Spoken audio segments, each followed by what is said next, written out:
balik lagi sama aku di @review 105. Sekarang aku mau spoiler film dengan judul Us and Them. Ini adalah film bergenre drama romantis Cina yang dirilis tahun 2018 bulan April. Dibintangi sama Jing Boran, Xiao Dongyu, dan Tiang Zhuangzuang.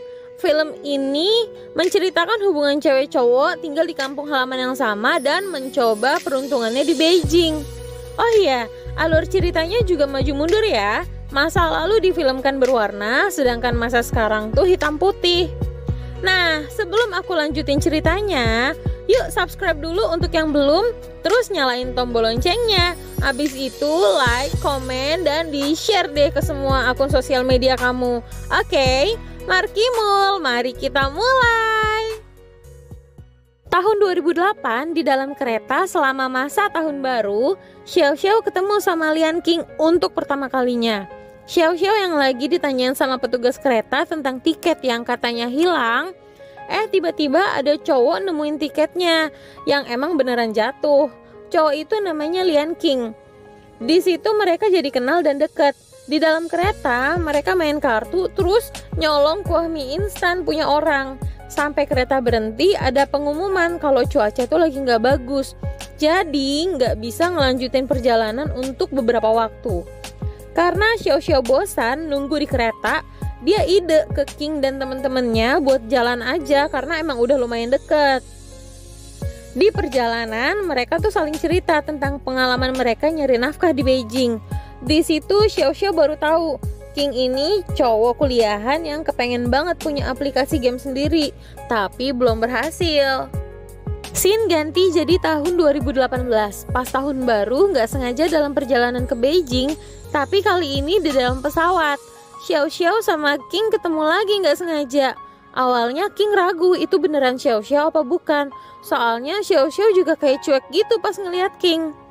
Nah, lagi mereka duduk, Xiao Xiao ngintip ke bangkunya King yang di bisnis class. Kebetulan juga King lagi nengok ke bangkunya Xiao Xiao. Abis itu mereka sama-sama senyum deh. Di dalam pesawat ada pengumuman kalau cuaca nggak bagus dan terpaksa harus transit dulu. King bilang ke Xiao Xiao, ayo jalan bersama. Duh, bahaya CLBK nggak sih? King ini kan duduk di pesawat itu pakai bisnis class. Jadi dia udah dapat fasilitas kamar hotel. King minta 2 kamar, yang satu untuk Xiao Xiao, tapi ya nggak bisa lah. Dan King ngajak Xiao Xiao buat sekamar. Xiao Xiao takut ganggu King. Dia berniat nyari sofa di lobi hotel. Ya dilarang sama King. Akhirnya mereka tidur sekamar. Coba tebak, terjadi sesuatu nggak? Balik ke scene masa lalu ya. Xiao Xiao diajak ke rumah King buat tahun baruan bareng. Keluarga King ngira Xiao Xiao sama King tuh pacaran. Ekspresi mereka malah jadi canggung gitu. Xiao Xiao bilang ke keluarga King kalau tiap tahun dia bakal ke rumah King buat ngerayain tahun baru bareng. Nah, tahu nggak? Selama ngerantau di Beijing, Xiao Xiao ngelakuin banyak pekerjaan. Dari jadi cleaning service, pelayan bar, sampai jadi terapis di salon kuku cuman buat ngedapetin uang. Sedangkan King, anak kuliahan, dia kuliahnya di Beijing ya, supaya dia bisa buat aplikasi game sendiri, terus bisa sukses dari situ. Satu waktu ada kesempatan ngumpul-ngumpul Xiao Xiao, King, dan teman-teman lainnya. Di situ Xiao Xiao datang bareng pacarnya. Ngenalin lah ke mereka semua. Menurut aku ya, King kayaknya udah suka dari awal-awal sama Xiao Xiao. Tapi Xiao Xiao mungkin ngedenial karena dia ngerasa dia bisa ngedapetin cowok yang lebih mapan. Pacarnya Xiao Xiao ngelarang Xiao Xiao minum, tapi malah dia yang mabok. Akhirnya dia dibopong sama King ke kamar Xiao Xiao. King nanya, ini cowok umur berapa? Dia memperlakukan kamu dengan baik dan spesial nggak? Xiao Xiao jawab pakai senyuman dong. Senyumannya tuh kayak penuh arti gitu. Besokannya, salah satu temennya King ngasih tahu kalau dia mau diangkat jadi pejabat daerah di sana. Jadi kayak udah nggak bisa bantuin King lagi ngurusin program aplikasinya gitu. Malamnya King sama temen-temennya lagi minum. Gak lama, Xiao Xiao telepon King, minta tinggal bareng di kosannya. Karena Xiao Xiao abis putus sama pacarnya. Alasan putusnya tuh gara-gara si ibu pacarnya ini gak setuju sama Xiao Xiao. Karena dia gak kuliah, jadi ngobrolnya gak nyambung. King malah seneng-seneng aja kalau Xiao Xiao tinggal bareng sama King. Udah tuh mereka mau tidur kan. King di kasur bawah, Xiao Xiao di kasur atas. Tiba-tiba ada tetangga kamar kos yang lagi 4646 dan itu berisik banget. King langsung ngasih Walkman ke Xiao Xiao supaya dia nggak dengar desahan-desahan kamar sebelah. Besokannya pas King lagi kerja di tempat penjualan program-program komputer atau apalah itu namanya ya, ada nih pembeli yang mau beli AutoCAD 2006, tapi malah diarahin ke toko yang lagi dijaga sama Xiao Xiao. Temennya King bilang, kan lo juga lagi butuh uang buat bayar kontrakan dan lain-lain.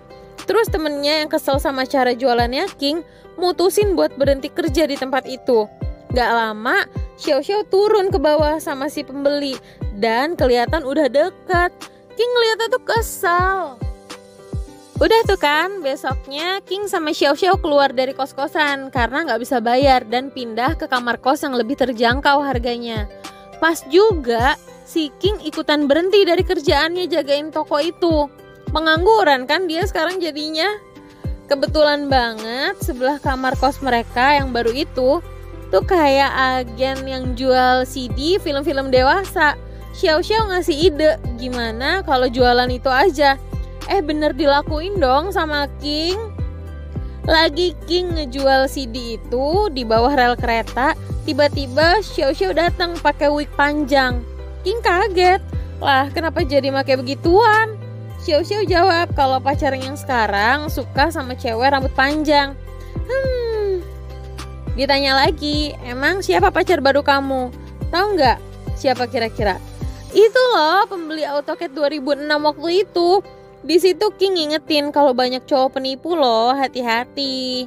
Terus di hari yang lain, pas malam tahun baru 2008, Xiao Xiao pamer ke King kalau dia dikasih HP sama pacarnya. Xiao Xiao yakin banget kalau pacarnya itu serius ke dia. Cuman King anehnya kalau emang serius kenapa Xiao Xiao nggak ngelewatin malam tahun baruan bareng sama pacarnya. Xiao Xiao bilangnya sih si pacar lagi ada rapat di kantor. Ya King makin heran, mana ada rapat kerja di malam tahun baru. King yang ngerasa kalau Xiao Xiao ini sebenarnya kesepian, dia sampai rela nutup dagangannya buat jalan-jalan sama Xiao Xiao di malam tahun baru. Di satu tempat kayak pusat perayaan tahun barunya, Xiao Xiao ngelihat pacarnya juga lagi jalan-jalan sama anak istrinya. Cuy, dia udah punya keluarga dong. Jahat banget sih cowok kayak gitu. King nyari cara biar Xiao Xiao gak sedih lama-lama. Mereka pulang ke rumah, terus main gitulah. Minum-minum sambil nunggu detik-detik pergantian tahun. Udah ada hitungan mundur, 5, 4, 3, 2, 1. Mereka pelukan. King kayak tulus banget gitu meluknya. Dan di malam itu juga mereka 4646 buat pertama kalinya selama mereka tinggal sekamar. Besokannya di hari pertama tahun 2008, yang malamnya mereka habis enak-enak, Xiao Xiao pergi dari rumah, gak bilang, gak ngabarin King juga. King telepon gak diangkat-angkat seharian. King coba hubungin Xiao Xiao. Akhirnya malam teleponnya tuh diangkat sama Xiao Xiao. King marah-marah, dia bilang, lo anggap gue ini apa? Emang lo gak punya rasa hormat? Main datang pergi sesuka hati lo? Ya gitulah marahnya ya, kurang lebih. Xiao Xiao cuma jawab gini, apa kita masih bisa berteman?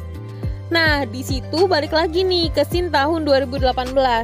Ternyata cerita-cerita masa lalu itu mereka kenang ulang pas mereka ketemu sekarang. Ketawa-tawa lah mereka pas inget-inget itu. Di situ King bilang, aku pikir kalau aku bisa tidur sama kamu, itu ngebuat kamu gak akan pergi dari aku selamanya. Kalau tahu kamu pergi juga, aku gak akan ngelakuin itu. Mereka saling tatap-tatapan, gak ngomong apapun. Mereka cerita lagi ke masa lalu. Xiao Xiao datang lagi ke kosan King. Beberapa hari setelah Xiao Xiao ngilang, Xiao tuh mau ngasih kabar ke King kalau dia lagi jatuh cinta. Tapi tetangga sebelah ngabarin kalau King tuh masuk penjara karena ketahuan jual CD-CD dewasa. Xiao Xiao langsung ke penjara, tapi ternyata Xiao Xiao nggak boleh jenguk. Terus akhirnya dia mutusin untuk pulang kampung, nemuin keluarganya King buat nepatin janji kalau tiap tahun baru dia bakal datang. Keluarga King nanya, kok King nggak ikut ke sini? Xiao Xiao beralasan kerjaan King bagus, jadi dia nggak dikasih cuti sama bosnya. Beberapa bulan kemudian, King bebas dari penjara dan dijemput sama Xiao Xiao. Xiao Xiao bilang kalau sekarang pacarnya bukan yang tua-tua lagi, dia juga nggak punya rumah, belum ada kerjaan. Terus King jawab, "Hah, apa kamu gila? Kamu mau ngehidupin dia?" Ternyata yang Xiao Xiao maksud pacar barunya itu si King. Secara nggak langsung, Xiao Xiao mau bilang kalau dia suka sama King dan mau King jadi pacarnya. Akhirnya mereka pacaran deh. Gemes banget pas masa-masa mereka pacaran. Naik sepeda goncengan, di kereta peluk-pelukan, aduh bucin. Pas mereka pacaran, King selalu ngeyakinin kalau mereka bakal kaya sebentar lagi. Padahal kenyataan yang mereka alamin kayak kerjaan yang sekarang lagi dilakuin tuh bener-bener gak semulus yang dibayangin. King yang saat itu jadi customer service harus kena komplainan orang tiap hari.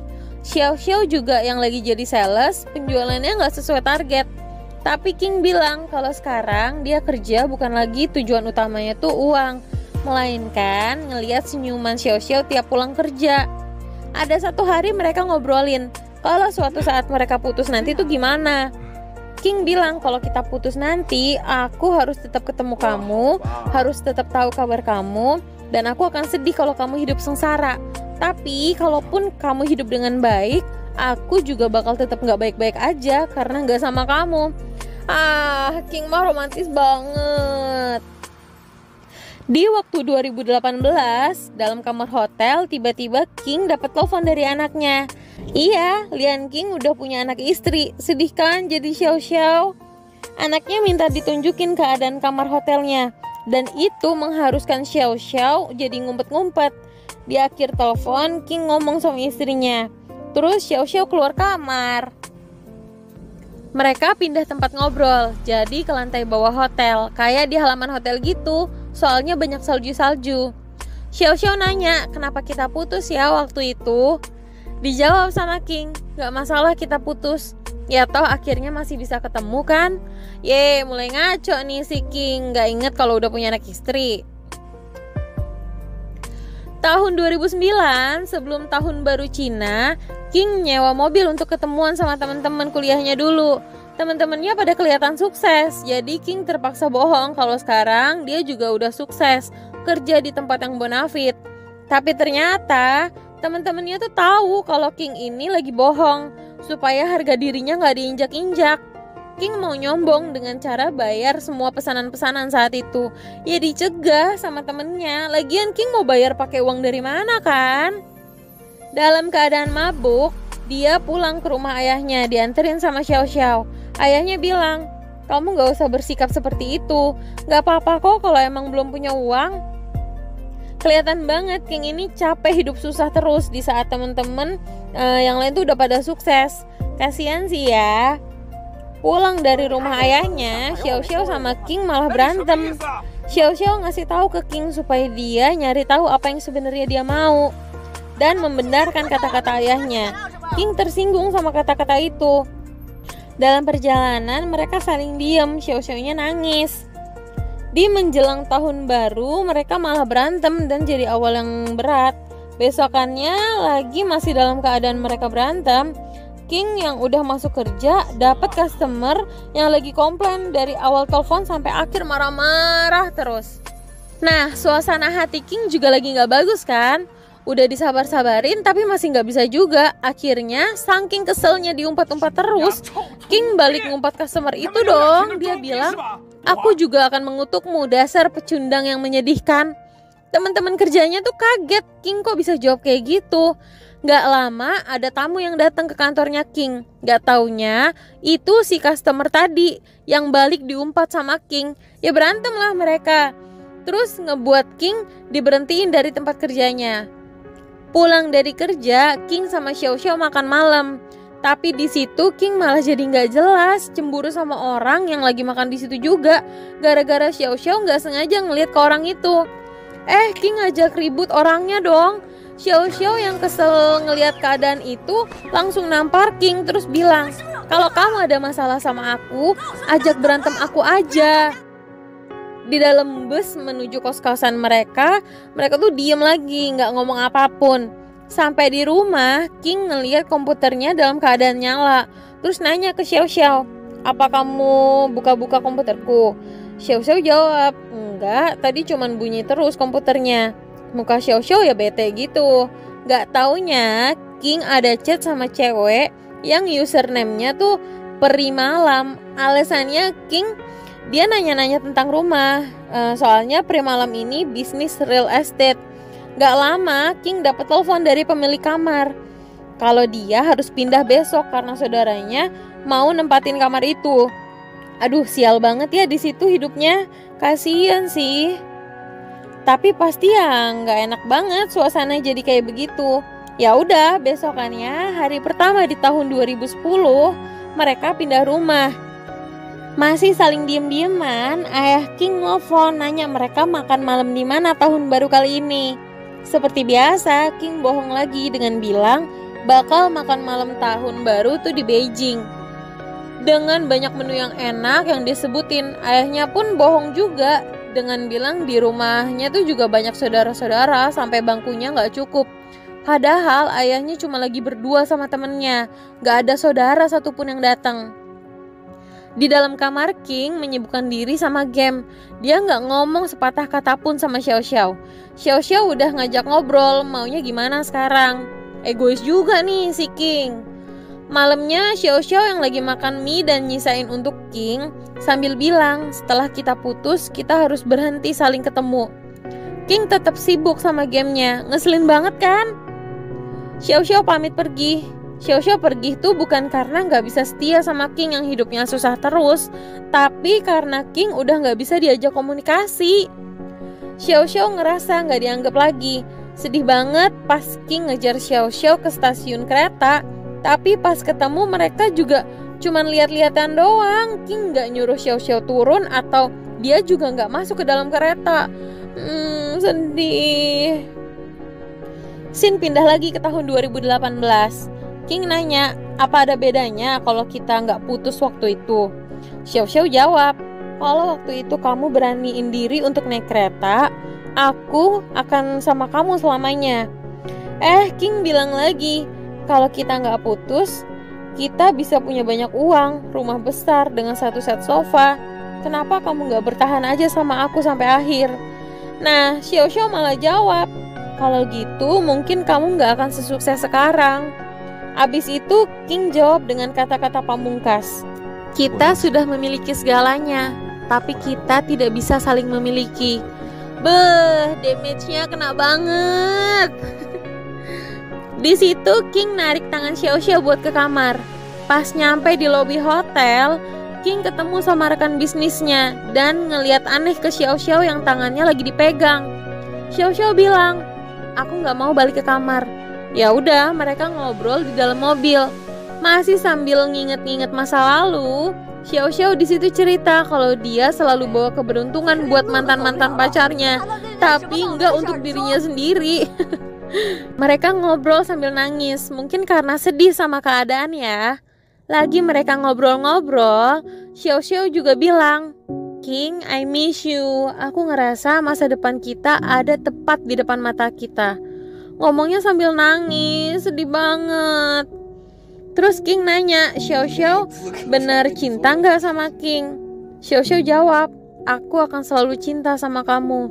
Aduh, bahaya nih ya emang kalau udah ketemu sama masa lalu yang belum kelar. Di tahun mereka putus itu, King awalnya ngerasa terpuruk banget. Dia males ngapa-ngapain, cuman ngurung diri di kamar. Tapi satu hari dia ngerasa kalau gak bisa nih kayak gini terus. Dia mikir perpisahan itu ngasih dia kesempatan bernafas untuk mulai fokus sama aplikasi game yang mau dia buat. Di beberapa kesempatan, King sama Xiao Xiao nyaris ketemu di kereta, di jalanan, tektokan gitu. Waktu King lagi jadi kurir, dia ngelihat banyak orang yang install game yang dia buat. Sampai akhirnya King tanda tanganin kontrak sama satu perusahaan besar untuk game itu. Lagi ada wawancara di TV, hostnya nanya apa game ini dibuat sebagai ungkapan minta maaf ke seseorang. Dan kebetulannya Xiao Xiao juga lagi nonton berita itu. King nyeritain alur dari game itu sampai asal muasal game ini dibuat. Jadi ada dua anak kecil bersahabat namanya Yan dan Kelly. Kelly ngasih tahu Yan kalau ada tangga yang bisa bawa dia jauh ke atas dengan lebih cepat. Terus tiba-tiba Yan hilang. Kelly pikir Yan diculik sama alien. Kelly nyari Yan di planet yang beda untuk nemuin temennya. Nah, untuk nyari Yan ini Kelly nemuin banyak kesulitan. Dan ada satu tangga yang gak berujung. Ini awal mula gamenya King dibuat. Semua berhubungan sama awal kisah ketemunya King sama Xiao Xiao. Oh iya, dulu Xiao Xiao juga pernah nanya ke King, gimana kalau Kelly gak pernah bisa nemuin Yan? Tahu gak jawaban King apa? King bilang, kalau Kelly gak pernah nemuin Yan, maka dunia gak akan pernah berwarna.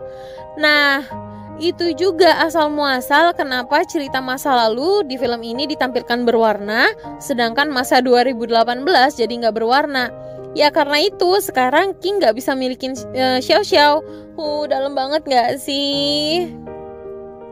Udah tuh, keadaan King udah mulai stabil. Dia bisa beli rumah, hidup serba cukup. Terus dia chat Xiao Xiao nanyain kabar, nge-spam chat lah. Tapi didiemin sama Xiao Xiao. Sampai King bilang, apa kita balik lagi bersama? Baru Xiao Xiao di situ ngerespon, lagi di rumah ayahnya King ngajak ayahnya untuk tinggal bareng sama mereka. Tapi ayahnya nolak. King pakai bilang, ngapain tinggal sendirian di sini di tempat yang jelek? Aku udah beli rumah yang gede biar kita bisa tinggal bareng. Ayahnya marah karena King ngomongnya kayak gitu. Ya iyalah, dari rumah itu ayahnya tuh bisa nyekolahin King sampai dia jadi kayak sekarang. Berdebat tuh mereka. Xiao Xiao cuman diem aja sambil ngikutin King pergi keluar dari rumah ayahnya. Di jalan Xiao Xiao bilang, kamu keterlaluan. King marah digituin. Dia bilang, aku kerja supaya bisa beli rumah untuk kamu dan ayah. Apa itu salah? Xiao Xiao ngejelasin, iya dia emang pengen rumah besar dari pacarnya. Ayahnya King juga kerja, selain untuk bisa nyekolahin King, dia juga mau punya rumah yang layak. Di situ King ngira kalau waktu itu mereka putus karena Xiao Xiao nggak tahan hidup miskin sama King. Padahal bukan itu permasalahannya dong. Gimana sih King nih? Jadi pikiran King tuh kalau dia bisa ngasih rumah, banyak uang, dan semua yang Xiao Xiao minta dipenuhin, berarti King udah bisa nunjukin kalau King beneran cinta sama Xiao Xiao. Xiao Xiao dengar itu langsung ninggalin King, tapi dikejar sama King. King minta maaf dan minta satu kesempatan lagi supaya bisa lebih baik. King bilang, aku berusaha keras untuk jadi apa yang kamu mau. Tapi Xiao Xiao jawab, aku bukan orang yang sama sekarang, sambil ninggalin King. Aduh King, cinta tuh gak melulu soal materi gak sih? Iya penting materi itu, tapi gak gitu juga konsepnya dong. Di tahun 2018, King bilang sama Xiao Xiao kalau sebelum ayahnya meninggal dia masih ingat sama Xiao Xiao. Sampai pernah ayahnya tuh salah ngenalin istrinya King, dipikir itu Xiao Xiao. Xiao Xiao dianterin sampai rumah sama King. King pamitan pulang, tapi Xiao Xiao ngejar. Jangan mikir apa-apa dulu ya gengs. Xiao Xiao cuman bilang, kita gak pernah ya pisah secara baik-baik, jadi ayo kita lakukan perpisahan dengan benar. Lian King, selamat tinggal, dibalas sama King. Xiao Xiao, selamat tinggal, kamu akan menemukan orang yang baik, yang bisa kasih bintang dari langit dan mutiara dari dalam lautan. Pelukan deh mereka. Udah sampai situ aja ya. Jangan sampai ada ketemuan-ketemuan selanjutnya. Kasian kan anak istrinya King. King terakhir bilang, kita akan baik-baik saja. Sampai di rumah, King ngebuka kotak kenang-kenangan dari ayahnya. Jadi sebelum meninggal, ayahnya King nulis surat untuk Xiao Xiao yang belum sempat dikasih. Akhirnya dikirim sama King ke rumahnya Xiao Xiao pakai ekspedisi. Tenang, bukan King yang nganter sendiri kok. Bisa-bisa gak kelar-kelar itu masa lalunya. Xiao Xiao baca surat dari ayahnya King. Isi suratnya sedih banget. Ayahnya bilang gini, Xiao Xiao, King sudah tampak terlihat dewasa dan itu karena kamu. Lalu tentang takdir, pasti akan sangat sulit menjalani hidup bersama. Jika kalian berdua tidak berhasil dalam pasangan, maka kita akan tetap jadi keluarga. Hiduplah dengan bahagia, selalu sehat, dan pulanglah kapanpun kamu merasa lelah. Sedih. Di tahun 2018, hidupnya jadi berwarna dong dengan tulisan, Ian akan selalu mencintai Kelly. Dan di akhir scene, King nulis surat buat ayahnya. Untuk pertama kali dalam surat itu, King kasih tahu kalau dia habis ketemu Xiao Xiao. Dan Xiao Xiao terlihat dalam keadaan baik-baik aja. So, don't worry.